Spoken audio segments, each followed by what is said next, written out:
It's October, and I thought people might be getting excited to go and do some alpine climbing. Not much snow yet, perfect conditions.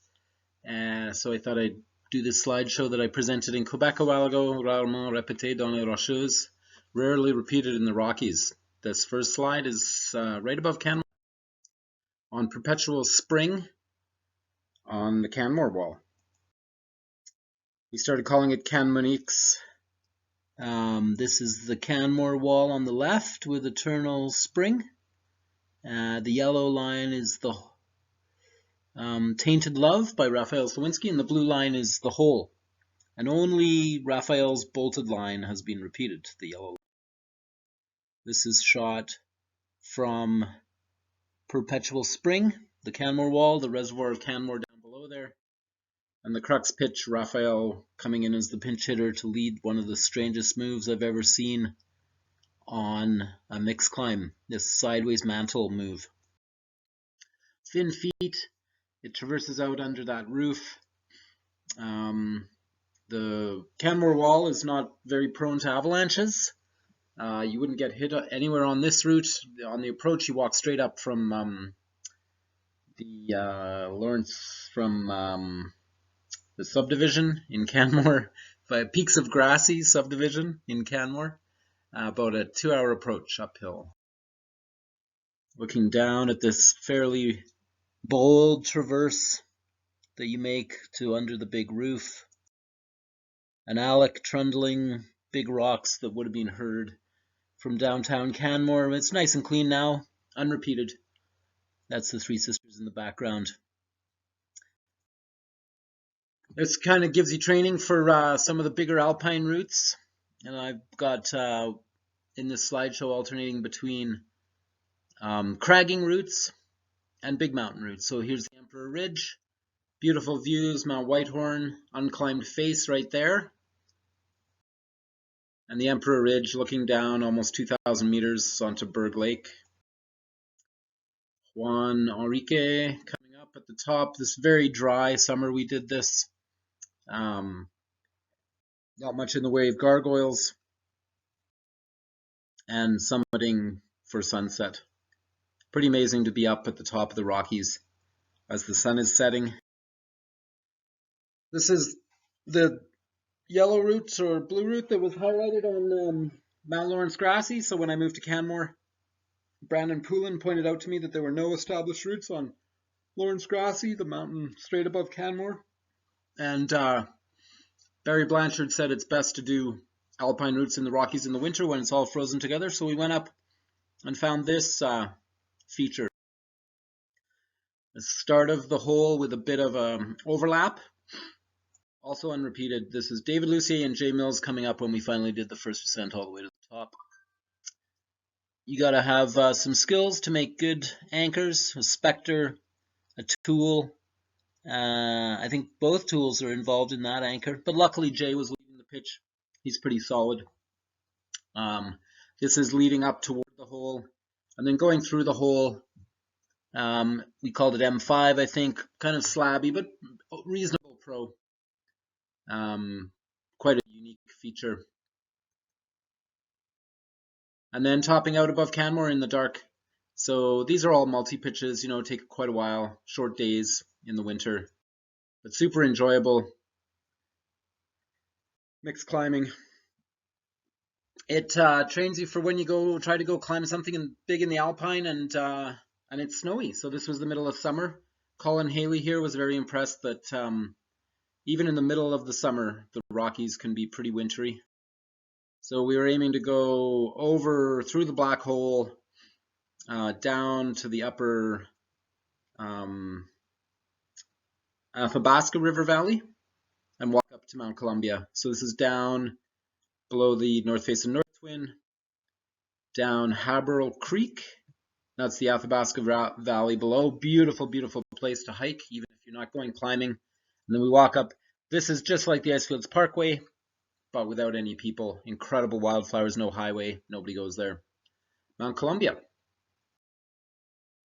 Colin felt at home because there was some real bushwhacking. The next day we got up. This is Columbia Lake.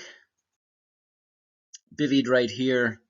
And quite a long day to approach Jasper for north up the Athabasca River.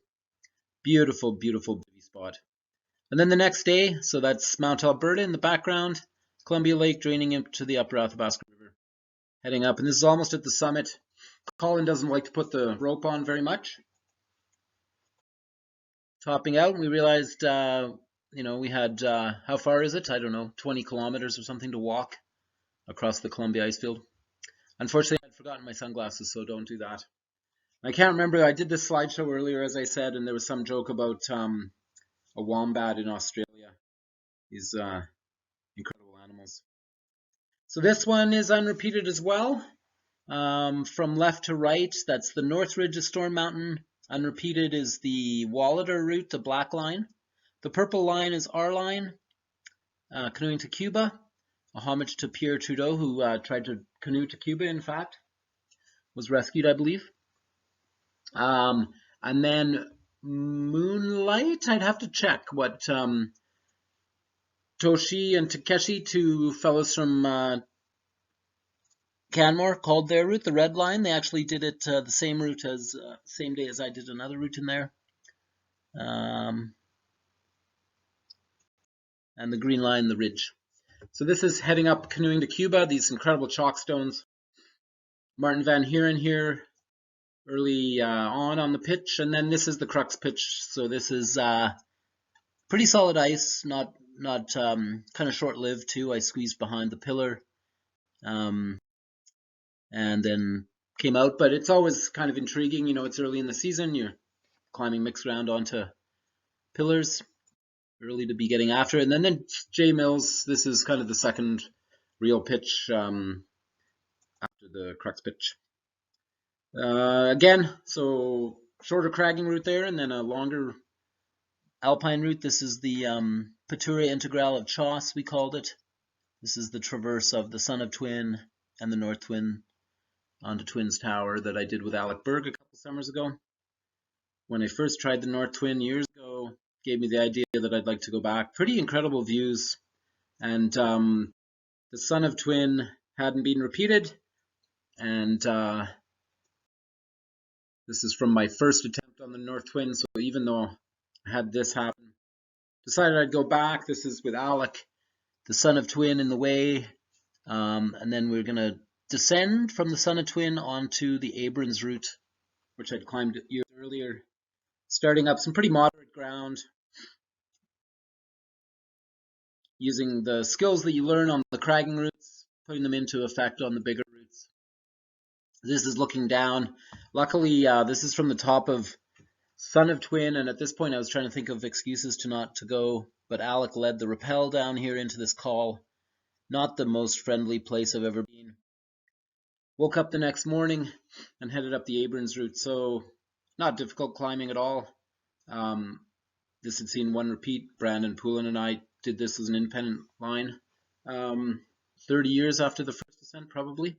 So it's this easy kind of run-out climbing, but you get the skills from the cragging routes that then you apply on the bigger mountains. It's getting up closer to the top. Mount Alberta in the background there, and really on these kinds of big mountain routes, it's important to have a good partner. Alec, one of the more solid people in the range. And you've got to be, because we topped out on above the north face of the North Twin. This is looking down into the Athabasca River again, and stretching the rope out across this snowy face.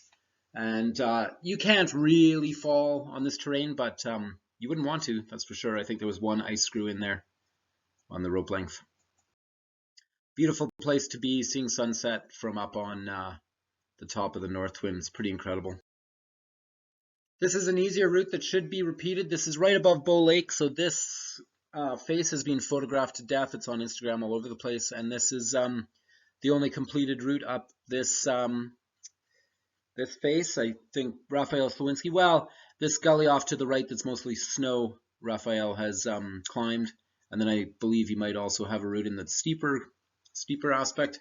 We went up here, 6-pitch route, I think, starts with a little bit of ice, and then pitches of beautiful dry tooling. Pretty good rock for the Rockies, and not too committing. You could bail off at any time. In fact, we tried this earlier. I went in the spring with Jesse Boulin, and we actually got avalanched. So there was quite a cornice that somehow we ignored, and we were in the right place at the right time. But yeah, an avalanche came down. So I went back the next fall when there was less snow looming. This is up toward the top, and then this interesting squeeze chimney that I think if you were smaller than Alec, who's leading, you could probably squeeze through the back. He tried, but in the end, you come out on the front and rotate around and head on up. So this these cragging routes that should get repeated give you the skills to try these bigger faces. So this is Mount Assiniboine. If people know what they're looking at here, I'm not going to let the cat out of the bag, but flew in there with Jim Elzinga one time. This is Fred Giroux, who now lives in Squamish, came out, used his crack climbing skills to do what we called the dark matter extension. So across from Louise Falls, the popular Louise Falls, there's a mixed climb that's in the guidebook called Dark Matter, Dark something or other.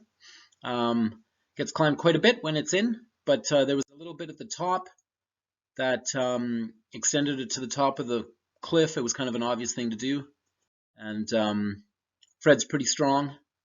I went out and smashed in some pins and then couldn't commit. I was trying to use my tools. Fred just came along and held on. This is Exterminator on the Terminator wall. We went up there when it was fairly thin conditions. First pitch bolted onto ice. And then this is Pee-wee Ouellette, 514 crack climber from Quebec.